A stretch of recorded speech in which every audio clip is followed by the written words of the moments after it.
नमस्कार दोस्तों, मैं दिनेश चौधरी और आपके बीच नेक्स्ट वीडियो ज्योग्राफी का।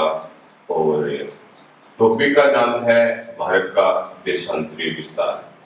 क्योंकि दोस्तों हम पिछले वीडियो में पढ़ लिया था अक्षांशीय विस्तार के बारे में, और इस वीडियो में अपन बात करेंगे देशांतरी विस्तार के बारे में।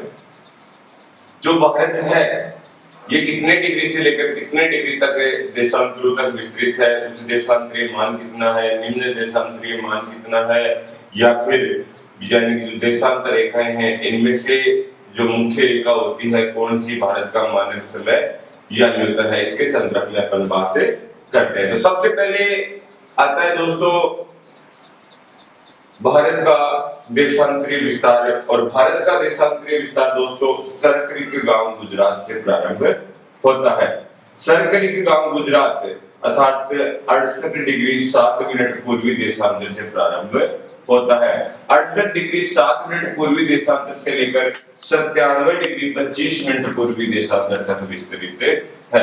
यानी कि जो भारत है ये 68 डिग्री 7 मिनट पूर्वी देशांतर से लेकर 97 डिग्री 25 मिनट पूर्वी देशांतर तक विस्तृत है। इसके बाद में हम बात करेंगे दोस्तों कि जो भारत है इसका उच्च देशांतरीय मान कितना है और निम्न देशांतरीय मान कितना है। तो उच्च देशांतरीय मान है 97 डिग्री 25 मिनट पूर्वी देशांतर और स्थान का नाम है वालांगू गांव। और निम्न देशांतर के संदर्भ में बात करें तो निम्न देशांतरीय मान आता है 68 डिग्री 7 मिनट पूर्वी देशांतर। और स्थान विशेष के संदर्भ में बात करें तो ये प्रारंभ होता है सरकरिक गांव गुजरात से। दोस्तों एक चीज आपके समझ में आ रही होगी या नहीं आ रही होगी, क्योंकि डाउट होगा आपके दिमाग में। ये भारत का पश्चिमी बिंदु है, ये भारत का पूर्वी बिंदु है। यहाँ पर भी मैं पूर्वी देशांतर लिख रहा हूँ, यहाँ पर भी मैं पूर्वी देशांतर लिख रहा हूँ। इसका अर्थ है दोस्तों कि जो ग्रीनविच रेखा है इसके पूर्व में स्थित देशांतर यानी कि पूर्वी देशांतर में स्थित स्थलखंड का चाहे पश्चिमी बिंदु हो चाहे पूर्वी बिंदु हो, उसका देशांतरीय मान किसमें ज्ञात किया जाता है? पूर्वी देशांतर में ही ज्ञात किया जाता है। और इस ग्रीनविच रेखा के पश्चिम में स्थित यानी कि जो भी देशांतर पाए जाते हैं उन्हें पश्चिमी देशांतर के नाम से ज्ञात किया जाता है, चाहे वो स्थलखंड का पूर्वी बिंदु हो चाहे स्थलखंड का पश्चिमी बिंदु हो।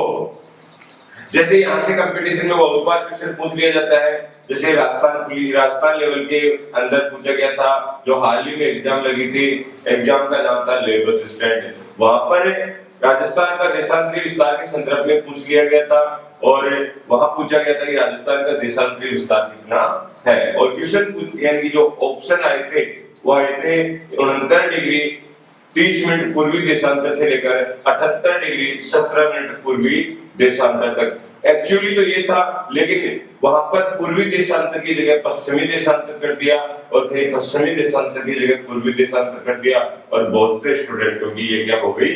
गलती हो गई।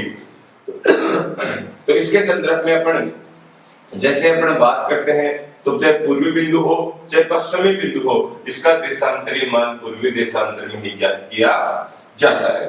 अब दोस्तों जो भारत का देशांतरीय विस्तार आ जाता है तो इसके बाद में आता है कि भारत कितने देशांतरों के अंदर विस्तृत है, कि यहाँ से लेकर यहाँ तक कुल कितने देशांतर स्थित है। तो वही बात है कि उच्च अक्षांशीय मान माइनस निम्न अक्षांशीय मान, जिससे अक्षांशीय विस्तार निकाला था। अब देशांतरों के संदर्भ में बात करें तो उच्च देशांतरीय मान माइनस निम्न देशांतरीय मान। तो उच्च देशांतरीय मान आता है दोस्तों 97 degree 25 minute minus 68 degree 7 minute बराबर कितने डिग्री? 29 डिग्री और 18 मिनट। यहाँ पर दोस्तों न पूर्वी देशांतर आएगा न पश्चिमी देशांतर आएगा, यहाँ पर मात्र आएगा देशांतर। यहाँ मात्र क्या आएगा? देशांतर।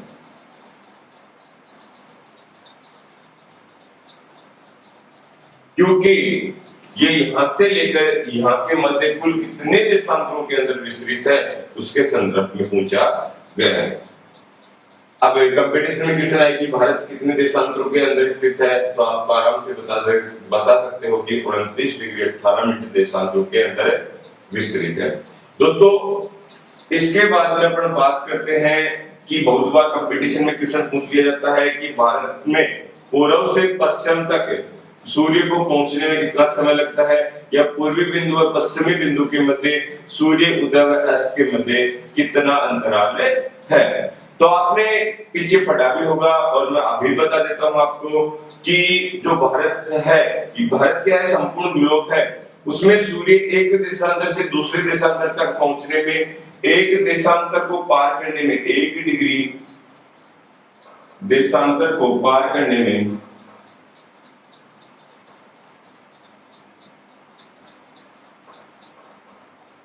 दोस्तों 4 मिनट का समय लेता है। 4 मिनट का समय लेता है।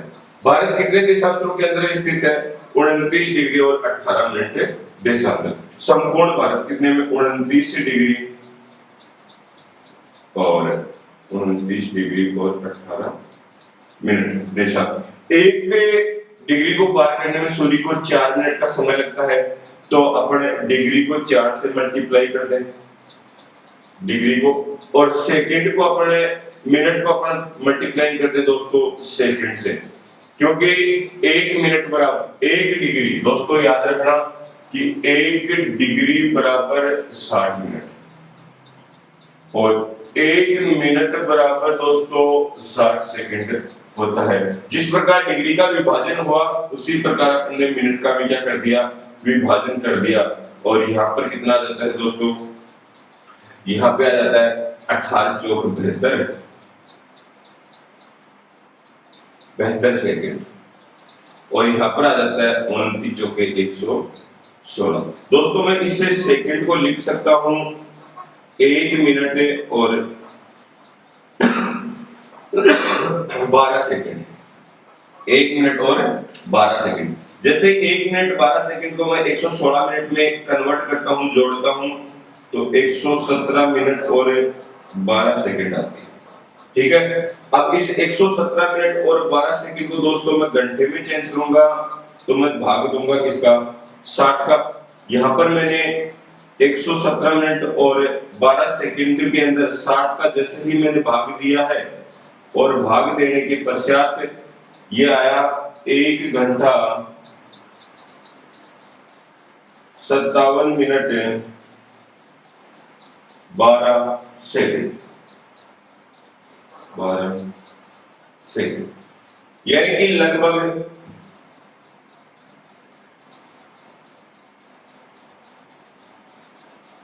दो घंटे, लगभग 2 घंटे। एक्चुअली टाइम देखा जाए कि पूर्व से पश्चिम तक सूर्य उदय व अस्त में कितना समय अंतराल होता है, 1 घंटा 57 मिनट और 12 सेकंड। और लगभग कई बार कंपटीशन की बुक की पेपर में दे दिया जाता है, वो आता है लगभग 2 घंटे। दोस्तों इसके आगे अपन बात करते हैं कि यहाँ पर सूर्य उदय होता है। अगर यहाँ पर 6 बजे सूर्य उदय हो रहा है वालांगू गांव में, तो यहाँ पर यानी कि 7:57 मिनट और 12 सेकंड पर सूर्य दिखाई देगा, क्योंकि 1 घंटा 57 मिनट और 12 सेकंड बाद में भारत के पश्चिमी बिंदु पर सूर्य उदय होता है और अस्त होता है। ठीक है दोस्तों, इससे आगे अपन बात करें तो जो भारत है इसमें आती है मानक समय रेखा। मानक समय रेखा के संदर्भ में बात करें कि भारत की मानक समय रेखा कितने डिग्री से होकर गुजरती है, और इनके संदर्भ में बात करते हैं। ठीक है दोस्तों, एक मिनट काटे जोड़